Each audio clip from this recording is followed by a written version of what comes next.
ensitreffit metsäalttarilla. Jaahas, siellä on näköjään erityistason seksuaalipastori Kati Kanavalta tullut joku viesti. Mitäs siellä? Moi Tiitus. Mulla olisi uutisia. Nimittäin sulle on löytynyt matchi. Sä menet naimisiin. Ei voi, oh my god. OMG, tänne Paimion perukoille asti. On tää aika hieno uutinen. Ja vielä näin joulun alla.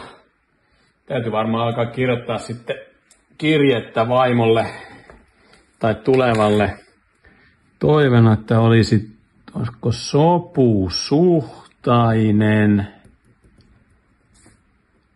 tuuhea. Oliko vaimon toivo olevan tuuhea? No nämä on aika ulkonäkökeskeisiä, jos laitetaan, että toivotaan, että hän olisi hiljainen. Sehän ei ole ulkonäköä. Toivottavasti se on hyvän näköinen. Vähän jännittää.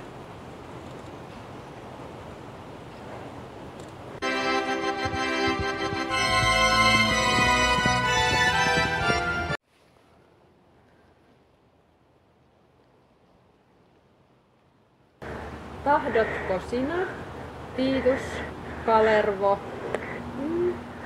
ottaa vaimoksesi joulukuusen ja rakastaa häntä myötä- ja vastamäessä? Ei kai tässä muutakaan enää voi. Tahdon.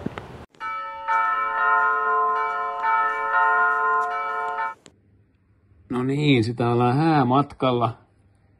Katos vaimo, siellä se jo näkyykin alhaalla matkan kohde, eli Thaimaan Phuket, erotiikan kehto. Hieno reissu.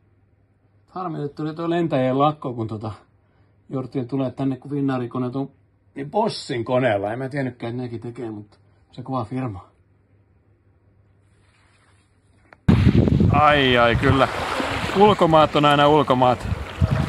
Aika kiva häämatka. Taitaa olla, että jotenkin vähän erinäköinen.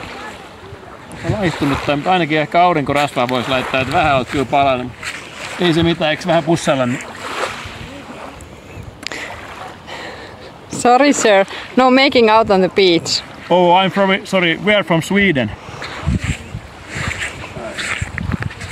Päätös. Eroatteko vai jatkatteko yhdessä? Erotaan välittömästi.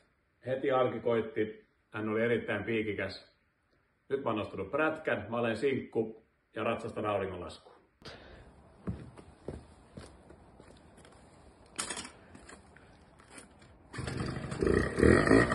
Hyvät joulut.